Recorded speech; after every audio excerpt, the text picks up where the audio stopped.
नमस्कार मित्रों, प्रणाम। आज चलते हैं चित्तौड़गढ़ दुर्ग की ओर। शक्ति, भक्ति, त्याग, शौर्य का प्रतीक है यह चित्तौड़गढ़। शक्ति के अंदर इसमें महाराणा प्रताप, राणा कुंभा इत्यादि महाराणा आते हैं। और त्याग के प्रतीक या भक्ति के प्रतीक माता मीराबाई, त्याग के प्रतीक माता पद्मावती, माता कर्णावती इत्यादि आते हैं। नमस्कार मित्रों, प्रणाम। आज चलते हैं चित्तौड़गढ़ दुर्ग की ओर।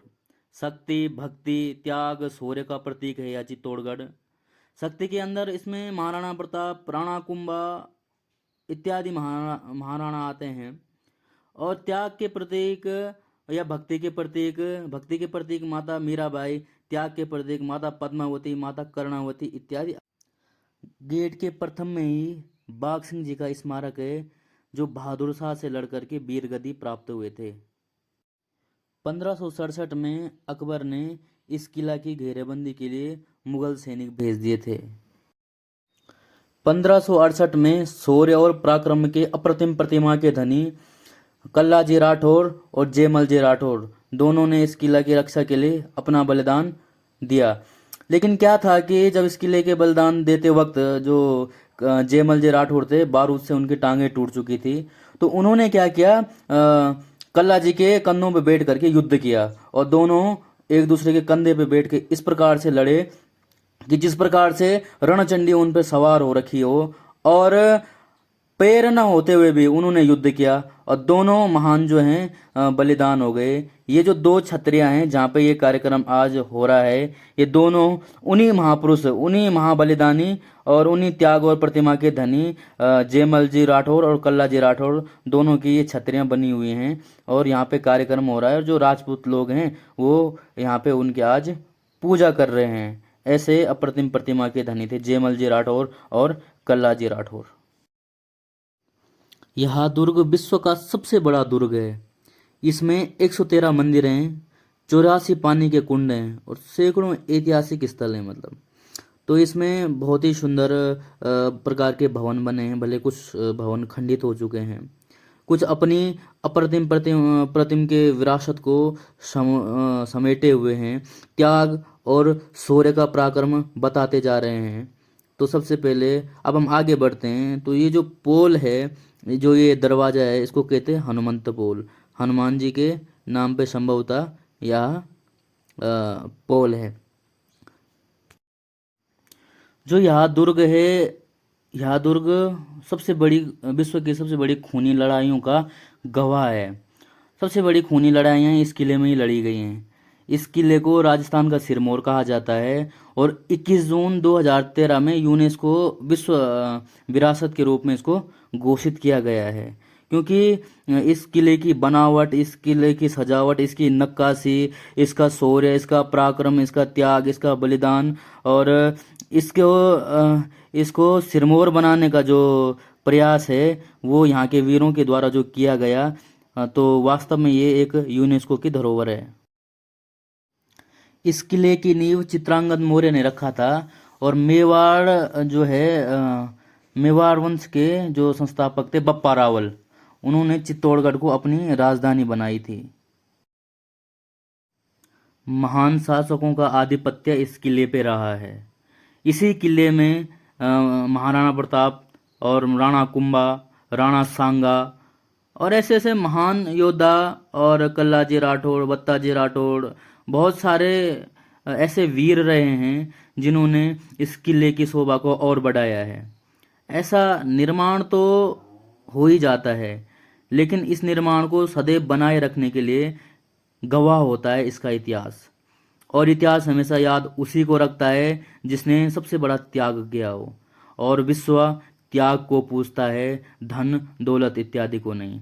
और जो ये किला प्रसिद्ध है, ये त्याग और बलिदान के लिए ही प्रसिद्ध है। लोगों ने अपने प्राण देने स्वीकार किए, लेकिन स्वाभिमान को कभी गिरवी नहीं रखा।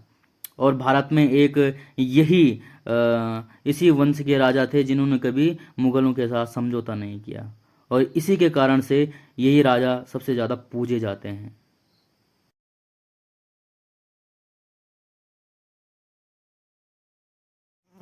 इस किले में घुमाने का काम हमारे प्रिय मित्र कमलेंद्र जी कर रहे हैं, जो आज इस किले में हमको घुमाएंगे। अब हम इस किले में प्रवेश कर चुके हैं और बने रहिए हमारे साथ।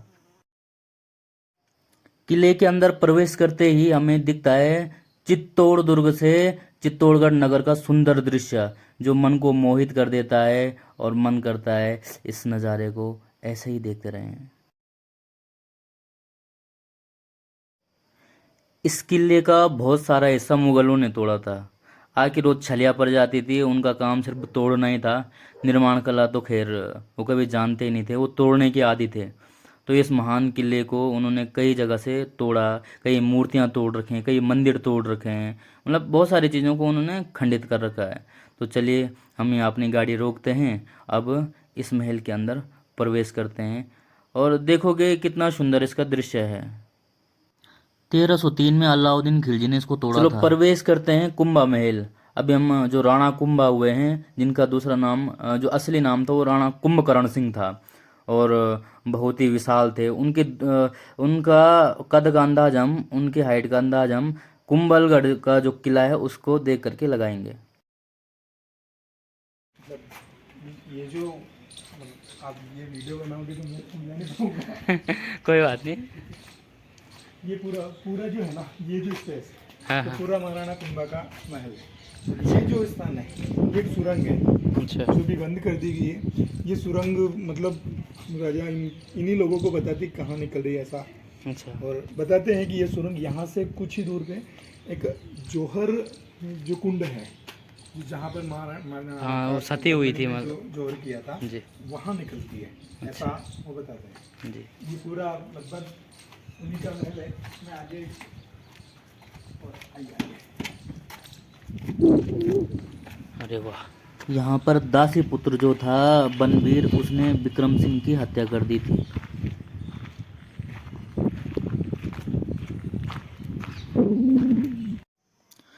आप देख सकते हैं यह किला कितना खंडर हो चुका है, फिर भी यह बहुत बड़ी धरोहर है। सोचो कभी अगर ये अपनी भव्यता के साथ खड़ा रहा होगा तो कितना अजय दुर्ग रहा होगा, कितनी इसकी सुंदरता रही होगी, और कितना इसका विस्तार रहा होगा, और कितना उस समय इस पे खर्च हुआ होगा, यह कल्पनीय है।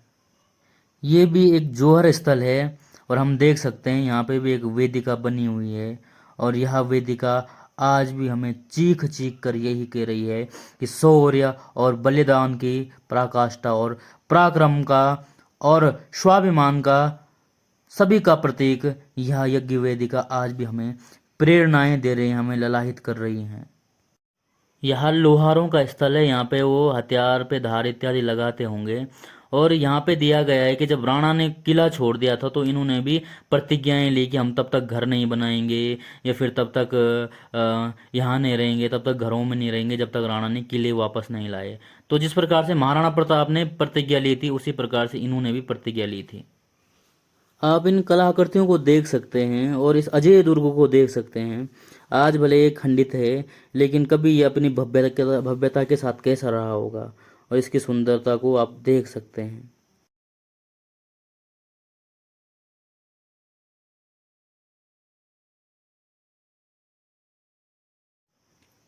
ये जो किला है बहुत ही भव्य है। अब आगे हम जा रहे हैं जहाँ पर माता पन्नाध्याय ने उदय सिंह जी को बचाया। उदय सिंह जी महाराणा प्रताप के पिताजी थे, और अगर माता पन्नाध्याय उस दिन नहीं बताते तो इस देश को महाराणा प्रताप, महाराणा कर्ण सिंह जैसे और महाराणा अमर सिंह जैसे लोग नहीं मिलते। तो आज भी भारत का इतिहास कुछ और होता। तो माता पन्नाध्याय ने अपने बेटे को क्या किया, अपने बेटे को वहाँ पे सुला दिया। दासी पुत्र बनवीर ने जब विक्रम सिंह को मार दिया था तो यहाँ पर वो उदय सिंह को मारने के लिए आए ताकि उनका वंश खत्म हो जाए। यहीं माता पन्नाध्याय ने उदय सिंह को बिठा करके रखा और यहीं उसका पालन किया, और यहीं से उनको किले से बाहर निकाला, और उसकी जगह अपने बेटे चंदन को लिटा दिया। और अपने सामने बनवीर ने उसको जब चंदन को मारा तो पन्नाधाय रोई नहीं, ताकि उसको पता ना चले कि ये उदय सिंह नहीं बल्कि उसका बेटा चंदन है, और उस वंश की रक्षा की।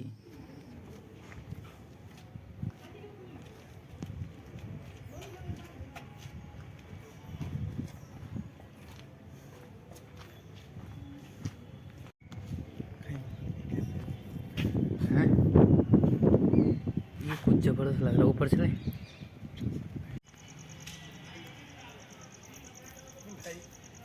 है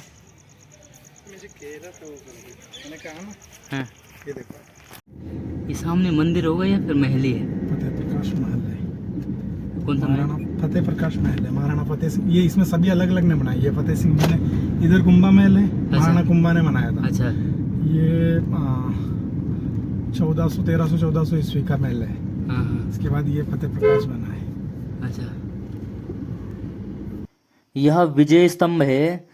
मोहम्मद शाह खिलजी और अहमद शाह को हराकर राणा कुंभा ने इसका निर्माण करवाया। 1448 से 1458 इसको 10 साल बनने में लगे। उस समय 90 लाख चांदी के सिक्के खर्चे हुए थे। 122 फीट या ऊंचा है और 157 स्टेप्स में ये बना हुआ है। हिंदू धर्म में नवग्रह होते हैं, इसलिए इसका 9 मंजिल का बनाया गया है, यानी कि प्रत्येक मंजिल एक ग्रह का प्रतीक। शिव के डमरू के आकार का ये बना है, क्योंकि इस वंश के जो राजा हैं वो शैव थे और शिव परंपरा को, शिव को बहुत ज़्यादा मानते थे। और इसके अंतिम मंजिल पे जो है वो अल्लाह लिखा है, ताकि मुस्लिम इसको तोड़ ना सके। अगर आप देखेंगे तो इसकी नक्काशी इतनी ज़बरदस्त है, ऐसा स्तंभ न कभी बना है न कभी बनेगा, यानी कि न भूतो न भविष्यति। इस पे सभी धर्म के देवी देवताओं का के चित्र अंकित हैं, जैन, बौद्ध और सभी के चित्र अंकित हैं इस पे। बहुत ही सुंदर कलाकृतियों में ये बना हुआ है और ऐसा न भूतो न भविष्यति। आप अगर गौर करेंगे तो भारत का जो आर्किटेक्ट था, यानी कि जो स्थापत्य कला थी, वो कितनी जबरदस्त थी, आप देख सकते हैं। और हमारे पास आज कितना है हम देख सकते हैं। यह जौहर स्थल है और यह 40 फीट गहरा था, अब इसको भर दिया गया है। 1303 में खिलजी के समय यहाँ 16,000 महिलाओं ने माता पद्मावती के नेतृत्व में जौहर किया।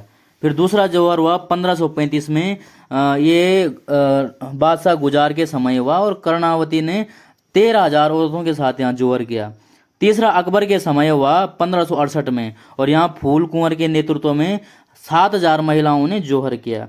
अब क्या है कि एकादशी के समय प्रत्येक साल यहाँ जौहर उत्सव मनाया जाता है, और जो ये हवन कुंड है इसमें हवन किया जाता है, और जो वर्तमान में यहाँ के राजा हैं वो आते हैं और उनकी आत्मा की शांति के लिए हवन इत्यादि करते हैं। तो जौहर का अर्थ होता है अपने आप को अग्नि में समर्पित कर देना। जौहर वास्तव में क्या है, जब ऐसा लग जाता था कि अब युद्ध हारना तय है, नहीं जीत पाएंगे, तो अपनी अस्मिता की रक्षा के लिए जो राजपूत महिलाएं या अन्य महिलाएं भी वो हवन कुंड में छलांग दे देती थी और आग को समर्पित कर देती थी।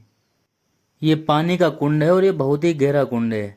इसके नीचे जो शिवलिंग है, और यहाँ लोग राजा लोग आते थे, यहाँ पूजा भी करते थे, और रानियों का जो गुप्त सुरंग है वो यहीं आती है। अब प्रवेश कर रहे हम माता पद्मावती के महल की तरफ। आप देख सकते हैं कितना सुंदर यह महल है। और दूसरा क्या है कि इसका कुछ हिस्सा जो है पानी में है। यहीं आकर के जो खिलजी था उसने माता पद्मिनी की परछाई देखी थी और वहीं से उन पर मोहित हो गया था। ये उनका जल महल है और इस महल में अंदर ही अंदर से रास्ता है और ये पूरा पानी में है। ये महल, ये जो सामने है, यहाँ माता पद्मिनी, यहीं से उसने पद्मिनी को देखा था। यहीं पर माता पद्मिनी जब आई थी तो यहीं से उसने देखा था और उनको पाने की हट लगा बैठा था, क्योंकि जो अतिथि बन करके वो यहाँ आया था और राणा रतन सिंह ने उनका अतिथि सत्कार किया। फिर क्या हुआ, ये अपने पे आ गए और अपनी मान मर्यादाओं को भूल करके रतन सिंह जी जैसे उनको छोड़ने गए, उनको कैद किया। तो ये है माता पद्मिनी का महल। बहुत ही अच्छा है, सुंदर है, आकर्षक है। और इसके बाद तो आप जानते हैं गोरा बादल ने किस प्रकार से अपना बलिदान किया और रतन सिंह को वहाँ से छुड़ा कर लाए, और उसके बाद जब युद्ध हारने की स्थिति में आ गए तो सभी रानियों ने जौहर कर दिया और सदैव के लिए विलीन हो गए। विजय स्तंभ की तरह यहाँ पे कीर्ति स्तंभ है। इसे 12वीं सदी में रावल कुमार के शासन के दौरान जीजा बघेरवाल ने बनवाया था। यह 22 मीटर ऊंचा है। इसे जैन धर्म की महिमा के लिए बनवाया गया था। ये बहुत ही सुंदर है। इसके पास में एक जैन मंदिर है जो इसकी शोभा बढ़ा रहा है। और विजय स्तंभ की तरह यह कीर्ति स्तंभ भी इसी किले में विद्यमान है।